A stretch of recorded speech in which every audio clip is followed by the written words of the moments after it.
Hello friends, welcome to my YouTube channel. कैसे हैं आप लोग? आई होप अच्छे ही होंगे।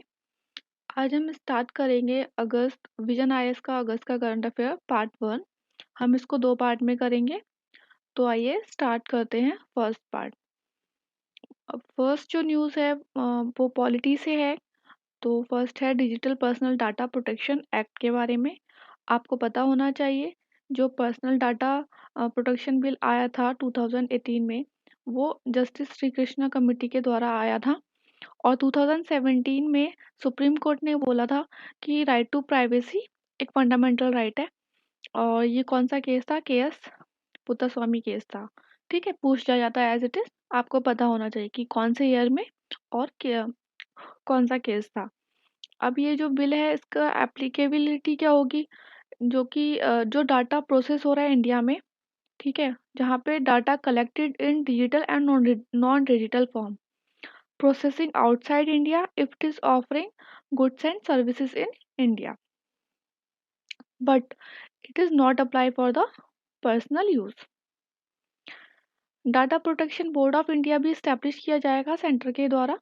और इसके जो मेंबर्स होंगे वो 2 इयर्स के लिए अपॉइंटेड होंगे, जो कि रीअपॉइंट हो सकते हैं आफ्टर अपने इलेक्शन के बाद। वो फिर से इलेक्ट होंगे और रीअपॉइंट हो सकते हैं। ठीक है, अपील अगेंस्ट इट डिसीजन किस कहाँ जा सकती है? Telecom dispute settlement and appellate tribunal. अब ये कुछ टर्म्स हैं जैसे कि राइट टू डाटा पोर्टेबिलिटी क्या है? तो it allows individuals to obtain and reuse their personal data for their own purpose. ठीक है। And right to be forgotten, आपको पता होना चाहिए, न्यूज़ में था, किस लिए था? लास्ट ईयर ईयू ने किया था राइट टू बी फॉरगेटन। तो राइट टू रिमूव और erase content so that the it is not accessible to the public. अब ये बहुत ज़्यादा न्यूज़ में था। स्टेट पीसीएस में क्या करेंगे ना, वो पूछ लेंगे कि आईपीसी कब आया था? 1860 में आया था। ठीक है, इंडिया, ये तो बहुत बार पूछा जा चुका है, इंडिया एविडेंस एक्ट कब आया था? 1872 में। तो अब ये पूछ सकते हैं कि कौन सा एक्ट संहिता को क्या रिपील करेगी? जैसे भारतीय न्याय संहिता जो है वो रिपील करेगी आईपीसी 1860। और अभी इसमें क्या है कि organise crime as a offence माना जाएगा, जैसे कि किडनैपिंग, एक्सटॉर्शन, कॉन्ट्रैक्ट किल और साइबर क्राइम। भारतीय नागरिक सुरक्षा संहिता किसको रिपील करेगी? क्रिमिनल प्रोसीजर कोड 1973 को। इसमें क्या है? First time offender release on bail if completed 1/3 of imprisonment. और डेथ सेंटेंस को लाइफ इम्प्रिजनमेंट कन्वर्ट कर सकते हैं, और लाइफ इम्प्रिजनमेंट को क्या है, पार्डन कर सकते हैं अगर 7 साल तक उसकी सज़ा हो चुकी है, तभी हम कर सकते हैं पार्डन। ये पूरा संहिता है, हम नहीं करेंगे, मतलब ऑब्वियस सी बात है, गवर्नमेंट करेगी, गवर्नर करते हैं पार्डन, गवर्नर एंड प्रेसिडेंट। भारतीय साक्ष्य बिल रिपील करेगा इंडिया एविडेंस एक्ट 1872। अब ये 2 लॉज हैं, सब्सटेंटिव लॉ जो कि डिराइव होती है by common law, statutory, constitution etcetera, example penal law and law of property. Procedural law, it prescribe methods of enforcing right, जैसे कि code of civil procedure, criminal procedure of code etcetera. अब ये जो chief election commissioner और election commissioner का appointment, service condition, office term, ये बहुत news में रहता है। रिसेंटली क्या हुआ था कि एक बिल पास हुआ था, जो कि सिर्फ पास हुआ था राज्यसभा में। और इन्होंने बोला था कि जो सिलेक्शन कमेटी होती है ना, चीफ इलेक्शन कमिश्नर और इलेक्शन कमिश्नर की, वो प्राइम मिनिस्टर तो चेयर करता ही है उसे, और लीडर ऑफ अपोजिशन होता है लोकसभा का। लेकिन इन्होंने जो सीजीआई था पहले वाली कमेटी में, उसको रिप्लेस कर दिया था इसमें यूनियन कैबिनेट मिनिस्टर से, जो कि नॉमिनेट करेंगे कौन? हमारे प्राइम मिनिस्टर। अभी आ जाता है कॉमन इलेक्टोरल रोल के बारे में। हमारे यहाँ इंडिया में 2 टाइप के होते हैं, एक तो जनरल, जो कि इलेक्शन कमीशन ऑफ इंडिया बनाती है अंडर आर्टिकल 324। और एक सेपरेट इलेक्टोरल रोल होता है, जो कि प्रिपेयर कौन करता है? State election commission. अच्छा, स्टेट इलेक्शन कमीशन कौन से आर्टिकल के अंडर आता है? बहुत इंपॉर्टेंट है, आर्टिकल 243 के। और election commission of India article 324। इसमें बोले हैं कि एज क्या है? इलेक्शंस को कंटेस्ट करने की, तो लोकसभा में और लेजिस्लेटिव असेंबली में है 25 ईयर्स। इनके आर्टिकल्स याद कर लीजिएगा, इम्पोर्टेंट है। और राज्यसभा में और लेजिस्लेटिव काउंसिल में 30 ईयर्स। ठीक है। अब ये बहुत ज़्यादा न्यूज़ में रहता है अबाउट हमारी कैपिटल जो है दिल्ली, उसके बारे में। अभी रिसेंटली क्या हुआ था कि government of national capital territory of Delhi amendment act ने रिपील कर दिया था NCT of Delhi amendment ordinance 2023। बहुत न्यूज़ में रहता है ये, इसलिए इम्पोर्टेंट है। अच्छा, दिल्ली को क्या है, यूटी है हमारी अंडर आर्टिकल 239, और इसे स्पेशल स्टेटस दिया गया था on the recommendation of S Balakrishna committee under 69th constitutional amendment act 1991। क्या बोला गया है इसको, नेशनल कैपिटल ऑफ दिल्ली। ठीक है। आर्टिकल 239 डबल ए में Delhi UT with legislative and COM. ठीक है, एक यूनियन टेरिटरी होगी जिसमें लेजिस्लेटिव और सीओएम होंगे, काउंसिल ऑफ मिनिस्टर, और लेफ्टिनेंट गवर्नर एडमिनिस्ट्रेटर होंगे जो कि ऑपरेट करेंगे with the aid and advice of COM. सारे आर्टिकल्स इंपॉर्टेंट हैं, ये बहुत इंपॉर्टेंट है, यूपीपीसीएस में बहुत बार पूछा जा चुका है। 69th constitutional amendment act 1991। अच्छा, इसने इस एक्ट ने क्या किया है ना, जीएनसीटीडी एक्ट ने इसने स्टैब्लिश किया है नेशनल कैपिटल सर्विस अथॉरिटी को to make recommendation to LG. इसका कंपोजिशन क्या है, प्रॉब्लम कहाँ आ रही है, इसका कंपोजिशन है, हम सीएम हैं दिल्ली के जो कि चेयरमैन रहेंगे, और इसके जो प्रिंसिपल होम सेक्रेटरी होंगे और चीफ सेक्रेटरी होंगे दिल्ली के, वो कौन अपॉइंट करेगा, सेंटर अपॉइंट करेगा, यही इशू आ रहा है यहाँ पे। अब ये देखिए, ये भी बहुत इम्पोर्टेंट टॉपिक है। नो कॉन्फिडेंस मोशन पास किया गया था, हमारे लोकसभा में ही कर सकते हैं।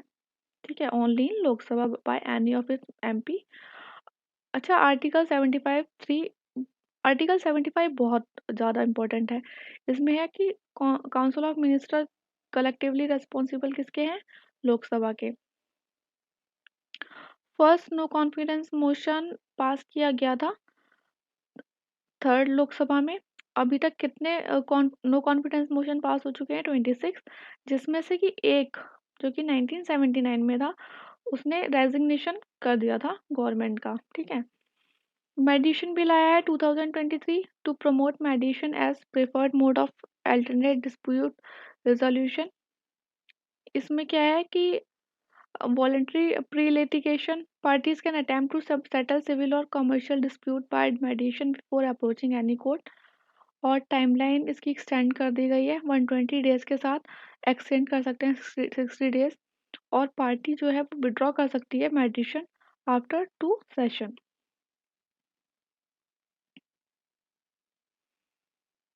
Advertising standard council of India 1985 में स्टैब्लिश हुई थी, and it is a not for profit company under companies act 2023। ये क्या करती है, ये रिलीज करती है गाइडलाइंस इन्फ्लुएंसर एडवर्टाइजिंग में, डिजिटल मीडिया में, और मॉनिटर कौन करता है इसे, कंज्यूमर अफेयर। एक टर्म है इन्फ्लुएंसर, ये क्या करेगा, it offers investment related advice only after registering with SEBI. यहाँ पे ये पॉइंट इंपॉर्टेंट हो जाता है। अभी ये भी बहुत ज़्यादा इंपॉर्टेंट पॉइंट है, registration of birth and death amendment act 2023। अच्छा, बर्थ और डेथ रजिस्ट्रेशन किसके अंडर आता है, अंडर कॉन्करेंट लिस्ट। और इसने क्या किया है, एक इसमें अपॉइंट होगा एक registrar general of India by centre, और registrar general and census commissioner 1961 में स्टैब्लिश हुआ था ये ऑफिस, और कौन करता है इसको, head ministry of home affair. एक टर्म है न्यूज़ में, एक्ट ऑफ टाउट। ठीक है, पनिशेबल कर दिया है। Every high court and district जज can frame and publish list of touts. Tout कौन होते हैं, वो पर्सन जो कि प्रपोज करते हैं to procure the employment of legal practitioner in return of payment. ठीक है, अब इसको पनिशेबल कर दिया है। अब नेक्स्ट आता है आईआर। आईआर अब इस समय ना बहुत ज़्यादा इम्पोर्टेंट हो गया है। हमारे जो प्राइम मिनिस्टर हैं उन्होंने विजिट किया है ग्रीस को। फर्स्ट टाइम 4 डिकेड्स में कोई प्राइम मिनिस्टर है जिन्होंने विजिट किया है ग्रीस को। और ग्रीस ने प्राइम मिनिस्टर मोदी जी को grand cross of order of honour, जो कि ग्रीस का सेकंड हाईएस्ट सिविलियन ऑनर है, वो दिया है। और ग्रीस ने अभी क्या ज्वाइन किया है, इंटरनेशनल सोलर अलायंस। और ये इम्पोर्टेंट है कि ग्रीस बॉर्डर करता है किसके साथ, बाउंड्री शेयर करता है मेडिटेरेनियन सी के साथ। ब्रिक्स का समिट हुआ था अभी 15 जोहान्सबर्ग साउथ अफ्रीका में। कमेंट बॉक्स में बताइए कि जो 16 समिट है वो कौन कराएगा और कहाँ पे होगा। और अभी 6 मेंबर्स ब्रिक्स में फिर से ऐड हुए हैं। अभी तक 5 थे, अब 6 हुए हैं, जो कि हैं बहुत इम्पोर्टेंट हैं। Argentina, Egypt, Ethiopia, Iran, Saudi and UAE. ये बहुत इम्पोर्टेंट पॉइंट है। मलाबार एक्सरसाइज जो कि India, Japan, US and Australia में होती थी, अभी तक कहाँ होती थी, इंडियन ओशियन में। और अब फर्स्ट टाइम जो हुई है coast of Sydney Pacific Ocean में हुई है। बिजनेस 20 B20 समिट अभी रिसेंटली न्यू दिल्ली में हुआ है। और ये क्वेश्चन आया था हमारे डीडीए एएसओ में, ठीक है। अच्छा, B20 जो है वो इस्टेब्लिश हुआ था 2010 में as a official G20 dialogue forum. Theme थी इसकी race. Race means responsible, accelerated, innovative, sustainable and equitable business.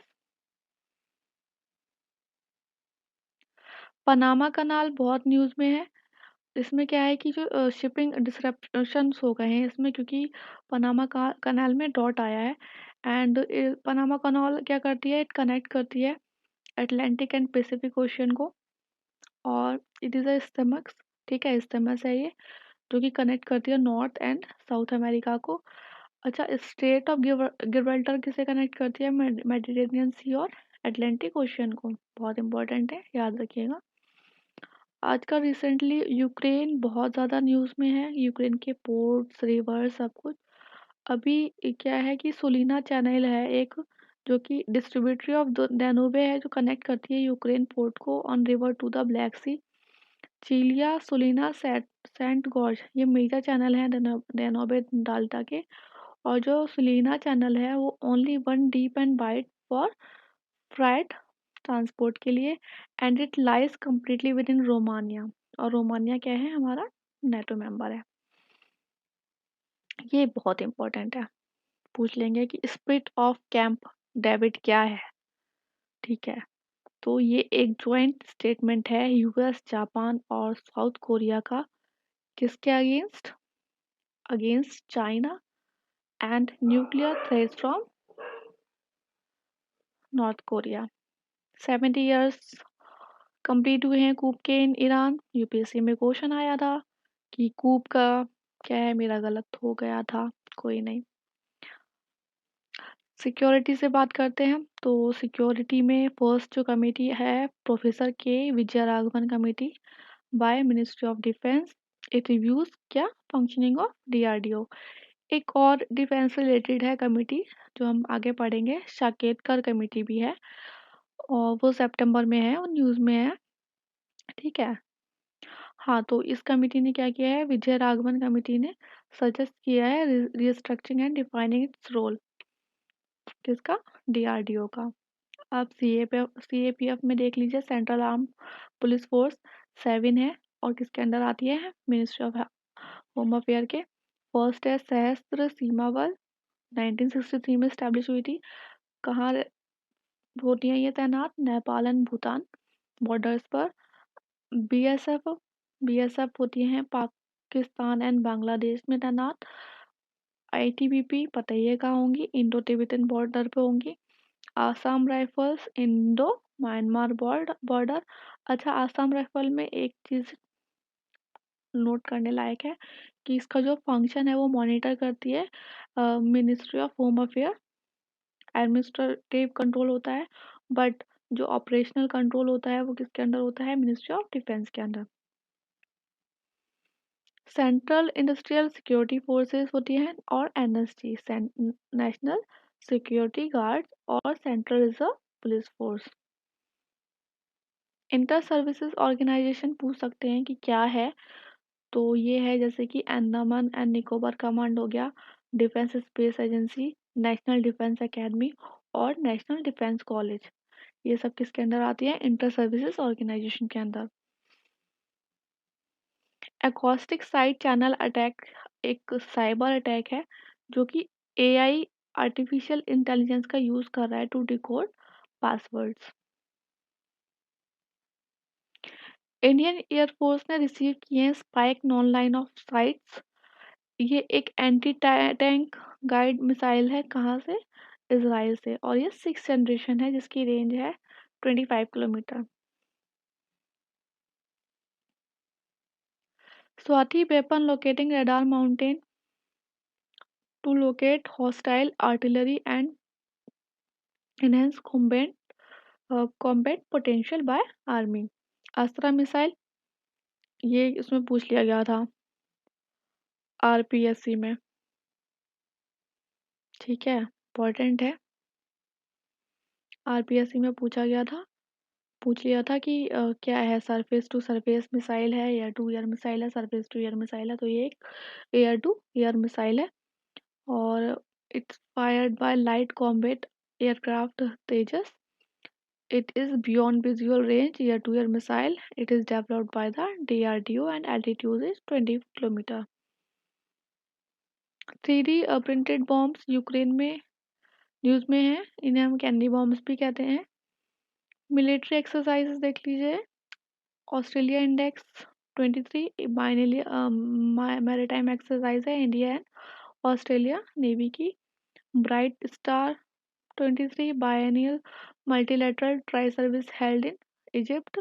First time Indian air force ने पार्टिसिपेट किया है और अदर कंट्रीज है US, Saudi Arabia, Greece and Qatar. First time किया है, important है। अब बात करते हैं इकोनॉमी की। तो इकोनॉमी में फर्स्ट जो न्यूज़ है वो क्रेडिट रेटिंग एजेंसी से रिलेटेड है। ये यूपीएससी में पहले आ चुका है क्वेश्चन कि क्रेडिट रेटिंग एजेंसी, उन्होंने ऐसे पूछ लिया था कि कौन रेगुलेट कर, आरबीआई का रेगुलेट करता है, और ओनली क्राइसिल एंड इकरा ऐसे दो दे दी थी एजेंसीज की, यही हैं, ठीक है। तो टोटल 7 क्रेडिट रेटिंग एजेंसीज हैं, CRISIL, CARE, ICRA etcetera, and कौन रेगुलेट करता है? SEBI. Incremental cash reserve ratio news में है, आरबीआई ने आस्क किया है बैंक से कि मेंटेन करें आप इसे कम से कम 10%। और यहाँ पे नीचे ये डेफिनेशन है net demand and time liabilities की।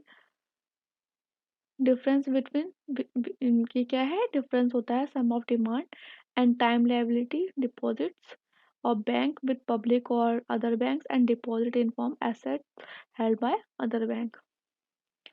ये इम्पोर्टेंट है स्टार्टअप, और ये भी इम्पोर्टेंट है सीएसआर। स्टार्टअप्स किसे कहते हैं? जब कंपनी की एज 10 साल से कम हो उसे स्टार्टअप कहा जाता है, और टर्नओवर 100 करोड़ से कम हो तब उसे स्टार्टअप कहा जाएगा। It is incorporated as private limited company, a registered partnership firm और एलएलपी। स्कीम स्टार्टअप इंडिया 2016 में हुई थी स्टार्ट, और इंडिया अभी थर्ड लार्जेस्ट स्टार्टअप इकोसिस्टम है वर्ल्ड में।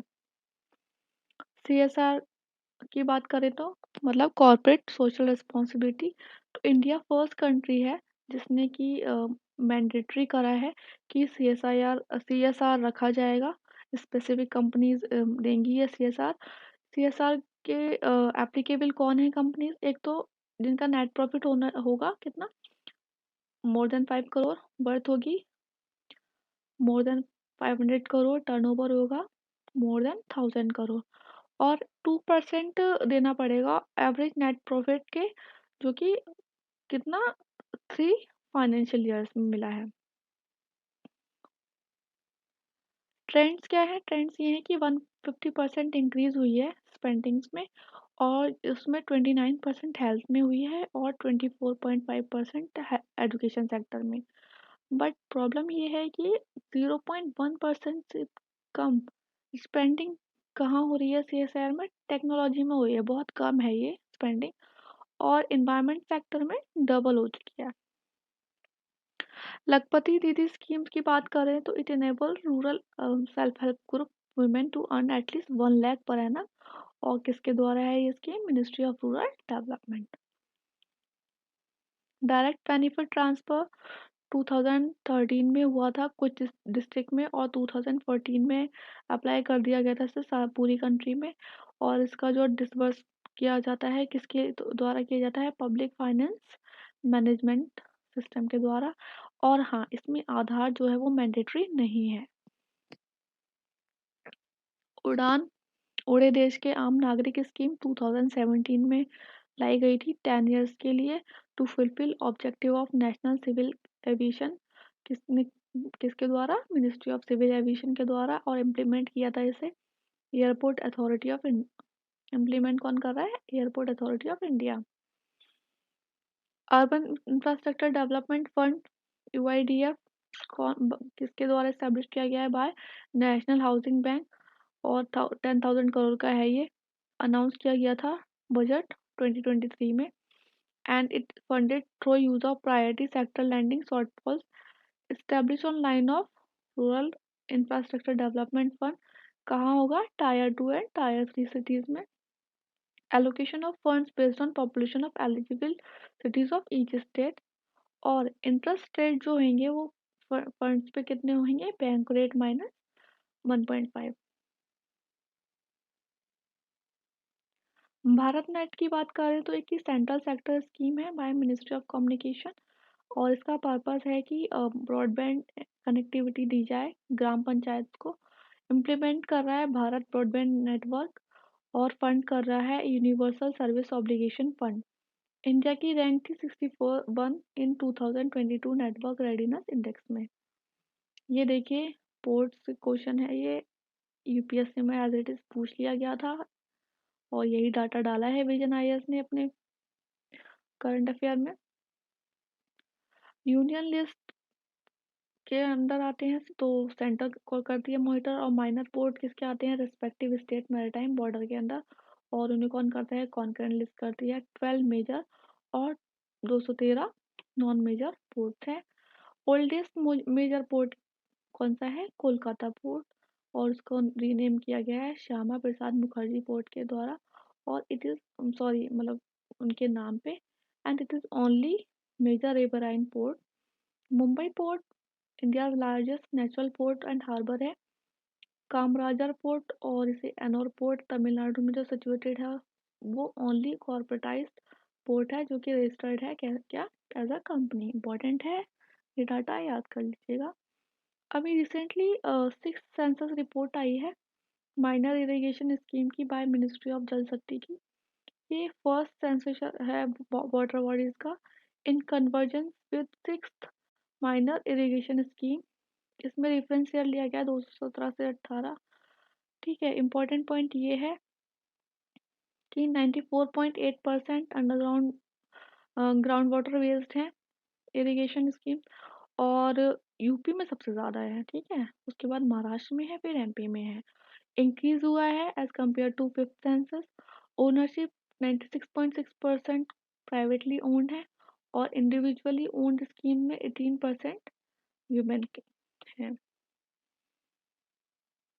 Offshore area mineral development and regulation amendment act 2023। ये तो मतलब यूपीएससी का एक तरीके से आप कहें तो फेवरेट टॉपिक है। Minerals, mining of atomic mineral जैसे कि exploration production and composite licence granted only to government और government companies.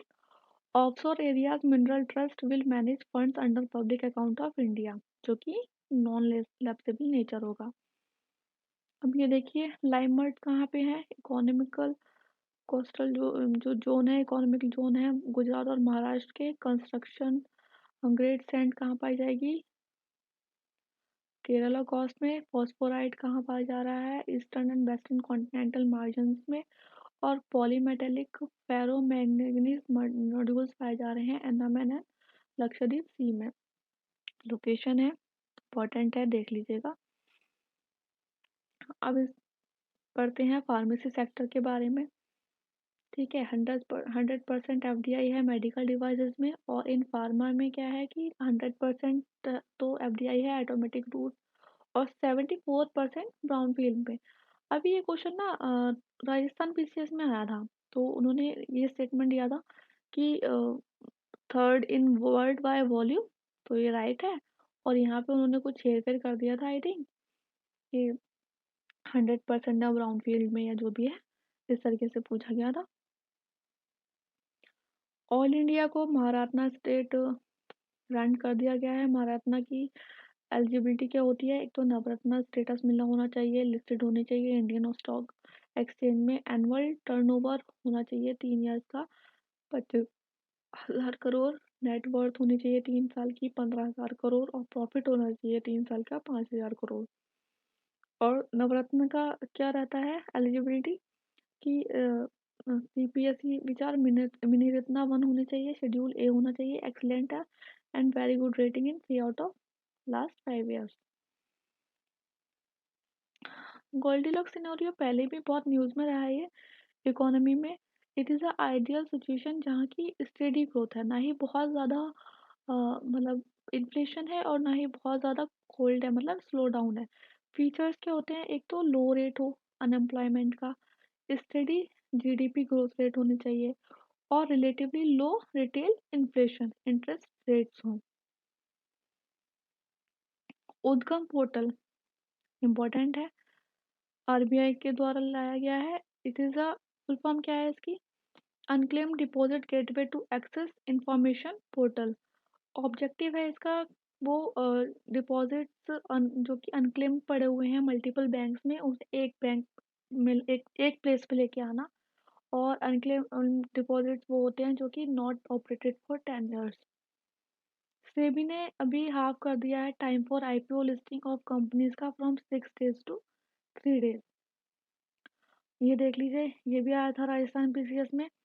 Fair and remunerative process price, तो it is the minimum price that mill owners are mandated to pay to sugar cane farmers.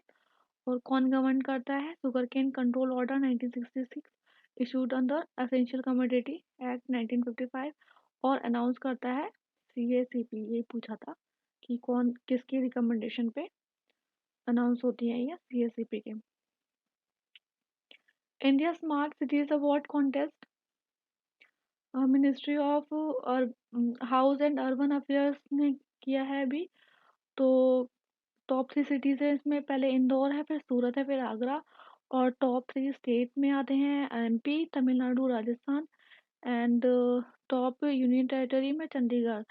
Tamil Nadu से याद आया कि आज ही की news है, UP जो है वो सेकंड जीडीपी इकोनॉमी बन गया है अपने इंडिया की, और तमिलनाडु अब थर्ड प्लेस पे आ गया है। वैसे हमेशा से सेकंड प्लेस पे रहता था तमिलनाडु, और फर्स्ट पे तो महाराष्ट्र रहता ही है। कितनी की है ग्रोथ यूपी ने? 9.2%। इम्पोर्टेंट है, पढ़ेंगे हम एग्जाम में जब एग्जाम आने वाला होगा तो, करंट अफेयर्स में यूपी के। मेरा बिल मेरा अधिकार स्कीम चलाई है central board of indirect tax and customs ने। इसका फीचर क्या है कि मिनिमम वैल्यू जो होना चाहिए इनवॉइस का 200 होना चाहिए, और इसमें अगर आप अपलोड करते हैं जीएसटी वॉइसेस तो प्राइस भी मिल सकता है आपको 10,000 से 1 करोड़। पुष्प पोर्टल, देखिए उद्गम पोर्टल, पुष्प पोर्टल सब बहुत इंपॉर्टेंट है भाई। पुष्प पोर्टल को क्या है मिनिस्ट्री ऑफ पावर ने किया है, और it ensure greater availability of power during peak demand season. उसी तरीके से ये हमारा हॉस्टल वार्डन में ये पूछा गया था, पोर्टल प्रबंध किससे रिलेटेड है? अब उसमें उन्होंने क्या किया था, खेला कर दिया था कि ये फुल फॉर्म डाल दी थी, project appraisal budgeting achievement and data handling system. अब अप्रेजल बजटिंग एक्सेट्रा है तो बच्चों को लगा मिनिस्ट्री ऑफ फाइनेंस है, उन्होंने वही टिक कर दिया, बट ऑप्शन में समग्र शिक्षा भी था, तो ये आंसर क्या था इसका? समग्र शिक्षा था। नमोहो 108 लोटस डिस्कवर हुआ था, ये मणिपुर में अनवील्ड किया गया है CSIR botanical research institute Lucknow के द्वारा। इसमें क्या है कि 1 वीक 1 लैब इनिशिएटिव चलाया गया है सीएसआईआर के द्वारा। और जिसमें कि every lab would showcases history and scientific achievement for a week. CSIR से याद आया कि सीएसआईआर का एएसओ और एसओ का फॉर्म आ चुका है, आप फिल कर सकते हैं और हमारे यूट्यूब चैनल को ज्वाइन कर सकते हैं आगे की अपडेट्स के लिए। हम उसमें आपको कुछ टॉपिक्स कराएंगे, आपको स्ट्रेटजी बताएंगे, तो जुड़े रहिए हमारे चैनल के साथ। अब आते हैं इन्वायरमेंट में। अच्छा, एसडीजी 13 बताइए किस चीज़ से रिलेटेड है? क्लाइमेट चेंज, ठीक है। और sustainable development goal 14 life below water, ठीक है। अब ये आता है हमारा global biodiversity framework fund, adopt किया था 2022 में at COP 15 held in Montreal, ठीक है। रिप्लेस किया था इसने HE बायोडाइवर्सिटी टारगेट्स को, लीगली बाइंडिंग नहीं है। ट्रस्टी कौन है? World bank. Water trading, it is a water market mechanism considers water as a commodity rather than a public good, ठीक है। इसमें वही है कि वाटर कंपनी अपने रिसोर्सेज को ना क्रिएट करते हुए दूसरे एक थर्ड पार्टी से करेगी बाय वाटर और सेल कर देगी यूजर्स को। अब ये ऐसे डाटा इम्पोर्टेंट हैं हमारे एग्जाम के पर्पज से कि coastal aquaculture authority amendment act 2023 क्या किया है इसने? अमेंड किया है 2005 act. India third largest fish producer है वर्ल्ड में, ठीक है। Second largest aquaculture producing nation है वर्ल्ड में। और it doubled India sea food export, frozen से जो है वो टॉप पे है एक्सपोर्ट में अगर सी फूड की बात करें तो। और यूएसए लार्जेस्ट इंपोर्टर है इंडिया का सी फूड का, और फॉलोड बाय चाइना।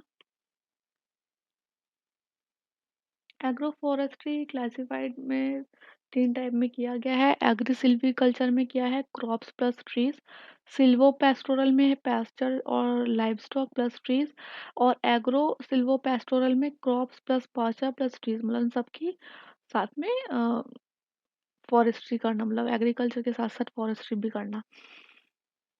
सीबीजी बहुत ज़्यादा न्यूज़ में रहता है, कॉम्प्रेस्ड बायोगैस, और इसमें एक इनिशिएटिव है सतत जो कि 2018 में हुआ था, लॉन्च करा गया था, और to set up compressed biogas production plant and make available CBG in market for used in automotive fuel. Biogas naturally produce होती है थ्रू द कौन सा process? anaerobic decomposition of biomass such as agricultural residues etc, sugar cane press mud etc। और सबसे ज़्यादा इसमें methane पाई जाती है 90%, और कुछ content CO2 hydrogen sulphide N2O2 के भी पाए जाते हैं। टारगेट्स क्या थे सतत के अंदर कि 5000 CBG प्लांट्स करने हैं establish by 2023, 15 MMT of CBG करना है, 50 MMT of biomanure. Tidal energy जो है वो ज़्यादा एफिशिएंट होती है विंड एनर्जी से due to the higher relative density of water. और हमको पता है टाइडल एनर्जी क्या होती है? It is a power produce by natural rise and fall of tides caused by gravitational interaction between the earth sun and moon. Urban river management plan 60 cities के लिए launch हुआ है, जो कि पार्ट है एक रिवर सिटीज़ अलायंस का। Start हुआ था ये 2021 में, और रिवर सिटीज़ अलायंस को फंड कर रहा है वर्ल्ड बैंक। और किसने किया था start? Ministry of Jal Shakti plus ministry of housing and urban affair. It is a project under the Namami Ganga, important है। सेंट्रल वाटर कमिश्नर लॉन्च किया है flood watch, it is a mobile app. Minamata convention on mercury 2013 में Geneva में किया गया था, legally binding है, और फोर्स हुआ 2017 में। यूपीएससी में क्वेश्चन आ गया था मरकरी के ऊपर। Mercury is naturally occurring found in air water and soil. Earth earth overshoot day अगस्त 2 को मनाया गया है। इसकी क्या है earth overshoot? It is a humanity demand for ecological resources and service each year exceed what earth can regenerate, ठीक है। जितना अर्थ रिजनरेट नहीं कर पा रही है उससे ज़्यादा ह्यूमैनिटी डिमांड कर रही है, एक तरीके से बोल सकते हैं। और it measures global foot measures किस में होती है? ग्लोबल फुटप्रिंट नेटवर्क में। और कैलकुलेट करते हैं इसे प्लानट की कैपेसिटी कितनी है इनटू ह्यूमैनिटी और इकोलॉजिकली फुटप्रिंट और इनटू 365 ईयर्स में, ठीक है। बेलम डिक्लेरेशन अभी हुआ है ब्राज़ील में, and it is ensures participation of indigenous people in decision making. Gabon ने अभी रिसेंटली अनाउंस किया है $500 मिलियन डेप्ट for nature swap deal for marine conservation. दोनों पॉइंट्स बहुत इंपॉर्टेंट हैं। 54 tiger reserve and 5th of Rajasthan, Dholpur Karauli tiger reserve. Red sanders क्या है, एक स्लो ग्रोइंग ट्री है, एंडेमिक है ईस्टर्न घाट में, it resistant to drought, therapeutic properties के लिए बहुत न्यूज में रहता है, और ये एक एंडेंजर्ड ट्री है। IUCN integrated tiger habitat conservation programme और टाइगर प्रोग्राम 2014 में लॉन्च हुआ था ये। It is a strategic funding mechanism supported by German federal ministry for economic cooperative and development. ये कुछ वर्ड्स हैं जो कि न्यूज़ में है अभी, ठीक है। Indian schemer of black bellied endangered है।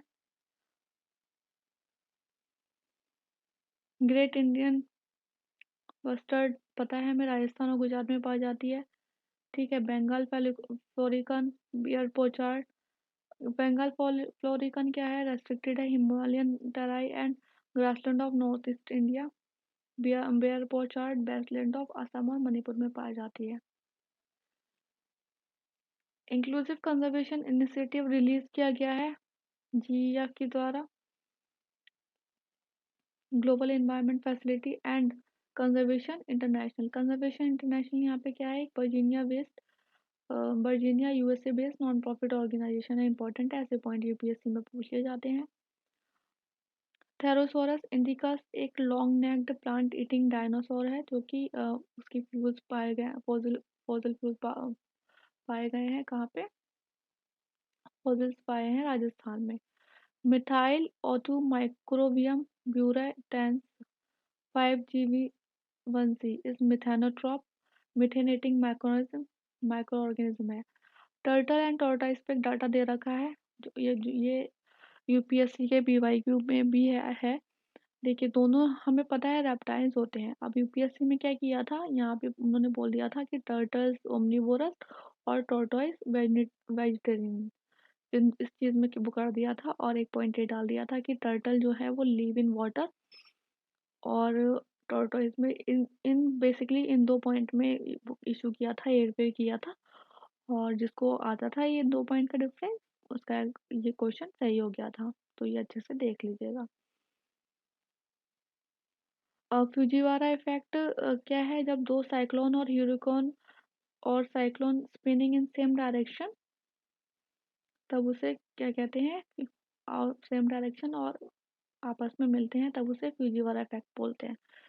तो ये था हमारा जुलाई का पार्ट 1 का, सॉरी अगस्त का पार्ट 1 का करंट अफेयर। कोई भी डाउट हो या कोई मिस्टेक हो गई हो तो आप वो मुझे अब मेरे यूट्यूब चैनल के कमेंट सेक्शन में बता सकते हैं। बाकी देखिए आप भी लर्न कर रहे हैं, मैं भी लर्न कर रही हूँ, साथ में हम लोग लर्न कर रहे हैं चीज़ें, तो ऐसी कोई बात नहीं है। और पढ़ते रहिए, हम साथ में भी जो भी जितने भी एग्ज़ाम आएंगे मार्च अप्रैल में, तो हम जितने भी विजन के करंट अफेयर्स रिलीज़ हो जाएंगे उतने हम करेंगे। और हमारा चैनल UPPCS RO ARO और CSIR ASO SO के लिए ज़रूर ज्वाइन करिएगा। तब तक के लिए बाय बाय, टेक केयर।